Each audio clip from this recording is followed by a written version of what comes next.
Everyone आज चाहिँ हामी प्रायोरिटी फर्म चाहिँ कसरी भर्छौँ त भनेर बारेमा हेर्छौँ। सो सुरुमा चाहिँ तपाईँहरू आइओएसको अफिसियल्ली वेबसाइटमा जानुपर्छ र अफिसियल्ली वेबसाइटमा गइसकेपछि यहाँ इन्ट्रान्स कल भन्ने छ। सो इन्ट्रान्स कलको तपाईँको यहाँ बिएससिसिएसआइटीको छ। सो बिएससिसिएसआइटी इन्ट्रान्समा जानुहोस्। सो यसमा क्लिक गरेँ। सो क्लिक गरिसकेपछि अब यहाँ के भनेको छ भने यहाँ check your status, print admit card, set priority भन्ने छ। सो मैले चाहिँ अब केमा क्लिक गर्छु त भन्दा यहाँ सेट प्रायोरिटीमा क्लिक गर्छु। सो सेट प्रायोरिटीमा क्लिक गरिसकेपछि यहाँ तपाईँको जसरी तपाईँले अगाडि एडमिट कार्ड डाउनलोड गर्नुभयो त्यसरी नै अब यहाँ चाहिँ जसरी डिटेल्सहरू राखेर तपाईँले यसको चेक गर्न सक्नुहुन्छ। सो मैले यहाँ राखेँ कन्ट्याक्ट नम्बरमा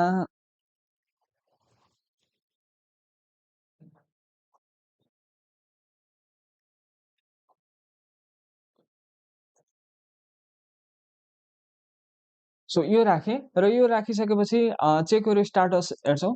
सो चेक योर स्टाटस गरिसकेपछि तपाईँहरूको अब मैले चाहिँ स्कोर कार्ड डाउनलोड गर्न सकिनँ सर भनेर धेरैजना स्टुडेन्टहरूले भनिराख्नु भएको छ।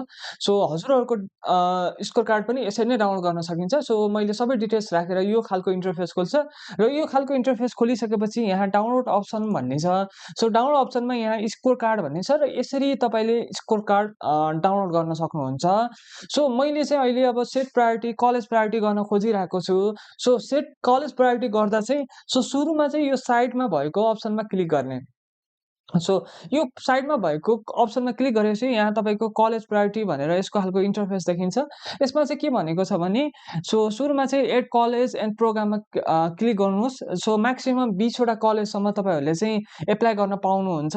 सो कलेज र प्रोग्राम चाहिँ तपाईँले सिलेक्ट गरेको हुनुपर्यो। सो जसरी तपाईँले अर्डर सिलेक्ट गर्नुहुन्छ नि त्यही अनुसारको हजुरको ऱ्याङ्क आउनसक्छ। सो त्यसपछि डुप्लिकेट सिलेक्सनहरू चाहिँ नगर्नु होला। सो मैले जस्तै मानौँ तपाईँको ऱ्याङ्क मा लाइक 100 भन्दा मुनि छ, तपाईँलाई पढ्न मन लागिरहेको छ, तपाईँ गभर्नमेन्ट पढ्न मन लागिरहेको छ भने चाहिँ सो सुरुमा चाहिँ हामीले के गर्नुपर्छ भने एड कलेजमा क्लिक गर्छौँ। सो एड कलेजमा क्लिक गरिसकेपछि तपाईँको ऱ्याङ्क मानौँ तपाईँको ऱ्याङ्क 100 भन्दा मुनि छ होइन। सो मलाई अस्कल नै पढ्नु छ भने चाहिँ तपाईँले के गर्नु भने सुरुमा अस्कल नै राखिदिनुहोस्। सो अस्कल राखिदिनुहोस्। अमृत साइन्स क्याम्पस लैनचौर भनेको अस्कल भयो। सो यसमा प्रोग्राम चाहिँ लेख्न नबिर्सिनु होला। सो बिएससिसिएसआइटी भनेर हुन्छ। सो अब त्यसपछि मैले नेक्स्ट पनि राख्नुपर्छ 100 भन्दा मुनि। अब नेक्स्ट पनि राख्न सक्नुहुन्छ हजुरले। सो एड कलेज गरेँ मलाई अस्कल भएन भने मलाई पाटन नत्र भक्तपुर भनेपछि तपाईँले पाटन राख्न सक्नुहुन्छ। सो पाटन कता गयो Patan. So Patan multiple campus Patan ढोका। सो यो राख्न सक्नुहुन्छ। सो तपाईँको 100 भन्दा मुनिको ऱ्याङ्क छ भने सो यसपछि हजुर म सेन्ट जिभर हेर्न सक्छु भने चाहिँ तपाईँले सेन्ट जिभर पनि पाउनुहुन्छ। सो सेन्ट जेभियर कलेज तपाईँको बिएससिसिएसआइटी भयो। सो यो भइसक्यो हजुरको। त्यसपछि म भक्तपुर एड कलेज गर्दै जाने। सो एड कलेज गरिसकेपछि अब भक्तपुर राख्नुभयो र भक्तपुर राखिसकेपछि तपाईँको जस्तै 100 ऱ्याङ्कमा तपाईँको अमृत साइन्स क्याम्पस परेन। लाइक तपाईँको अमृत साइन्स क्याम्पस तपाईँभन्दा मुनिको सिटभन्दा बढी भएछ भने चाहिँ तपाईँको पहिलो चान्स चाहिँ पर्ने अमृतमा हुन्छ। यदि अमृत नभए तपाईँको पाटनमा पर्ने चान्स चाहिँ फर्स्ट लिस्टमा हुन्छ। सो तपाईँको पाटनमा हुन्छ। 100 भन्दा माथि लाइक 200-300 ऱ्याङ्क छ भने चाहिँ पाटन नत्र भने तपाईँको सेन्ट जेभियर नत्र भक्तपुरमा एउटा न एउटामा चाहिँ पर्ने चान्स हुन्छ। सो तपाईँको ऱ्याङ्क यदि धेरै हाई छ लाइक तपाईँको ऱ्याङ्क 400, 500, 700 ऱ्याङ्कसम्म आएको छ, 600 ऱ्याङ्कसम्म आएको छ भने चाहिँ तपाईँले चाहिँ के गर्नुपर्छ भने सो अब कुन कलेज पढ्ने सोचिराख्नु भएको छ। जस्तै अब प्राइभेटमा कुन कलेज हेरिराख्नु पर्छ। सो तपाईँको त्यत्रो ऱ्याङ्क आएको छ भने फर्स्ट लिस्टमा आउने चान्स चाहिँ एकदम कमै हुन्छ। सो मलाई अब यो यति राखिसकेपछि जस्तै मैले 100 भन्दा मुनिको प्रायोरिटी राखेँ र यसपछि मुनि तपाईँले 20 वटा कलेजसम्म राख्न मिल्छ।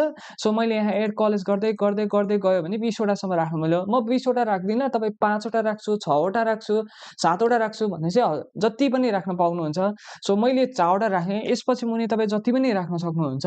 सो अब यसलाई म यो राख्दिनँ, म चेन्ज गर्छु भनेपछि तपाईँले प्रायोरिटी फर्म भर्ने टाइमभरि चाहिँ तपाईँ चेन्ज गर्न सक्नुहुन्छ। जस्तै मैले यसलाई हटाउन खोजेँ जस्तै अब गऱ्यो नि यहाँ रिमुभ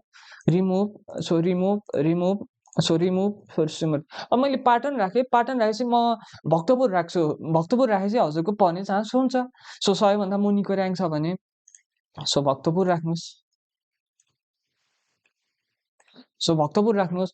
सो यो राखिसकेपछि देन तपाईँको फेरि एड कलेज गर्नुहोस्, सेन्ट जेभियर राखिदिनुहोस्। तपाईँ परेपछि तपाईँ आजकल नभए पाटनमा तपाईँको स्योर आउँछ। सो त्यो हुन्छ। अब 1000 मुनि स्टुडेन्टहरूको छ भने चाहिँ तपाईँहरूले सुरुमा चाहिँ प्राइभेट गभर्मेन्ट कलेज चाहिँ हजुरको पाउने चान्स एकदम कम छ। लास्ट इयर पनि तपाईँको 700 ऱ्याङ्कसम्मकोले पाएको थियो। सो अब 700 ऱ्याङ्कसम्म 800सम्मले लास्टसम्म लाइक 7-8 लिस्टसम्म कुर्दा चाहिँ उनीहरूले पाएको थियो। सो अब यदि 1000 ऱ्याङ्कको आसपासमा छ भने चाहिँ तपाईँले कुन कलेज पढ्ने प्रायोरिटी सोचिराख्नु भएको? जस्तै मैले यसलाई रिमुभ गरेँ। सो रिमुभ गरिसकेपछि मैले अब मेरो ऱ्याङ्क त हाई छ होइन। अब मेरो ऱ्याङ्क चाहिँ ल मानौँ मैले हजुरलाई 3000 भन्दा माथिकै ऱ्याङ्क छ भने म चाहिँ हजुरलाई के सजेस्ट गर्छु भने सबै कलेज राखिदिनुहोस्। काठमाडौँ भ्यालीको 20वटा कलेज चाहिँ सबै कलेज राखिदिन सक्नुहुन्छ। जस्तै मैले एड कलेज गरेँ, यसमा हजुरले गभर्मेन्ट कलेज पाउन एकदम गाह्रो छ, पाउँदैन भन्दा हुन्छ। यदि तपाईँको कोटा छ, कोटा सिस्टमबाट छ भने केही चान्स चाहिँ हुन्छ। सो यदि हजुरको अब गभर्मेन्ट कलेजमा भ्यालीभित्र चाहिँ हजुरलाई पाउन गाह्रो छ। सो त्यही भएर तपाईँले सुरुमा प्राइभेट कलेज कुन हेर्नु भएको छ, जस्तै हजुरलाई कुन नजिक पर्छ होइन, हजुरको लोकेसनबाट कुन नजिक छ। जस्तै मैले Asian college of higher studies राखेँ जावलाखेलको। सो प्रोग्राममा सिलेक्ट गर्न चाहिँ नबिर्सिनु होला, प्रोग्राम कुन होस् त्यो चाहिँ सिलेक्ट गर्दै जानुहोस्। त्यसपछि अरू कलेज राख्दै जानुहोस्। हजुरको नजिकबाट पाएको पर्ने र हजुरलाई एफोर्डेबल लाग्ने कलेजहरू चाहिँ हजुरले राख्न सक्नुहुन्छ, यदि 3000 माथि ऱ्याङ्कको छ भने। सो यदि तपाईँको ऱ्याङ्क 2000 आसपासको ऱ्याङ्क छ भने चाहिँ तपाईँले अब यदि तपाईँको कोटा छ भने कोटाबाट एप्लाई गर्न सक्नुहुन्छ। यदि कोटाबाट एप्लाई गर्न चाहिँ छैन ऊ छ भने चाहिँ सो तपाईँलाई नजिक चाहिँ कुन पर्छ लाइक तपाईँको लोकेसनबाट तपाईँलाई जहाँ भए पनि हुन्छ, जहाँबाट जता भयो भने मलाई चाहिँ एडजस्ट हुन्छ, म सक्छु भन्ने चाहिँ लाग्छ भने सो आफूलाई मन परेको कलेजलाई चाहिँ पहिलो प्रायोरिटीमा आफ्नो इम्पोर्टेन्ट भएको कलेजलाई प्रायोरिटीमा राख्नुहोस्। जस्तै मैले एसियन कलेज राखेँ मानौँ 2000 ऱ्याङ्क चाहिँ। सो एसियन कलेज राखिसकेपछि तपाईँको नेक्स्ट कलेज जस्तै मैले राखेँ सो हिमालयन कलेज राख्यो भने चाहिँ तपाईँको एसियन आयो भने तपाईँको अर्को ऱ्याङ्कले 2000 देखि 3000को बिचमा छ भने तपाईँको हिमालयन कलेज पाउने चान्स हुन्छ। सो हिमालयन नभयो भने तपाईँको नेक्स्ट कलेज राख्नुभयो भने सो नेक्स्ट कलेज राखेपछि जस्तै मैले डेरवा काठमाडौँ बर्नाट राखेँ। सो तपाईँको के हुन्छ, एसियन कलेज नभएपछि तपाईँको हिमालयन कलेज पाउने चान्स हुन्छ। सो हिमालयन कलेज भने तपाईँको बर्नाट त पाउँछ। सो प्राइम बर्नाट राख्नु छ। सो हजुरलाई मन परेको हजुरलाई इम्पोर्टेन्ट राखेको कलेज चाहिँ त्यो राख्न सक्नुहुन्छ। यदि 1000सम्मको ऱ्याङ्क छ भने सो 1000भन्दा 2000 समथिङको ऱ्याङ्क छ भने तपाईँले त्यसमा 1-2वटा गभर्मेन्ट चाहिँ राख्नुहोस् होइन। सो अब मैले राखेँ अब 1 देखि 2 छ भने चाहिँ जस्तै अब एमा चाहिँ मैले सुरुमा चाहिँ तपाईँ गभर्मेन्ट चाहिँ नराख्नुहोस्, सुरुमा चाहिँ एउटा कुनै प्राइभेट चाहिँ राख्नुहोस्। बिचमा चाहिँ 2 or 3 को बिचमा चाहिँ एउटा गभर्मेन्ट राख्न सक्नुहुन्छ। सो मैले एउटा राखेँ, सो मैले ट्रिनिटी कलेज राखेँ। सो ट्रिनिटी भनेपछि तपाईँको सुरुमा ट्रिनिटी पढ्ने चान्स हुन्छ। सो 1000को छ भने पढ्ने चान्स चाहिँ हुन्छ। सो म ट्रिनिटी पढ्ने चान्स भइसकेपछि अब अर्को चाहिँ राखेँ मैले, के राखेँ, सगरमाथा राखेँ। सो सगरमाथा राखिसकेपछि अब ट्रिनिटी नभए तपाईँको सगरमाथा पढ्ने चान्स हुन्छ। सो यसरी राख्न सक्नुहुन्छ। यो चाहिँ तपाईँको यो राखिसकेपछि सो यति प्रायोरिटी लिस्ट राखिसकेपछि तपाईँको 20वटा जति पनि राख्न सक्नुहुन्छ। सकभर हाई ऱ्याङ्क छ भने 20वटा राख्नुहोस्। सो लो छ भने 15वटा जति राख्दा हुन्छ। सो यसरी राख्न सक्नुहुन्छ। र यो यसरी गरिसकेपछि यो प्रायोरिटी लिस्ट तपाईँले गरिसकेपछि अब मैले प्रायोरिटी लिस्ट राखेँ, जस्तै एड कलेज गर्दै गएँ, जस्तै यो गर्दै गयो भने चाहिँ तपाईँले चाहिँ यस्तै नछोड्नु होला। तपाईँले यहाँ सेभ गरिसकेपछि सो सेभ गरेपछि तपाईँको रेकर्ड हुन्छ र यहाँ college priority record save successfully भनिसकेपछि तपाईँको कलेज प्रायोरिटी चाहिँ रेकर्ड हुन्छ। सो यसरी तपाईँको रेकर्ड भइसकेपछि यस्तो खालको इन्टरफेस हुन्छ। अब मलाई चेन्ज गर्न मन छ भने फेरि तपाईँले यहाँ राखेर चेन्ज गर्न सक्नुहुन्छ। सो मलाई फेरि हजुरले एड गरेर सो यसरी राख्न सक्नुहुन्छ। यो भनेको तपाईँको फर्स्ट लिस्ट। यो भइसकेपछि तपाईँको फर्स्ट लिस्ट ट्युले खुल्छ।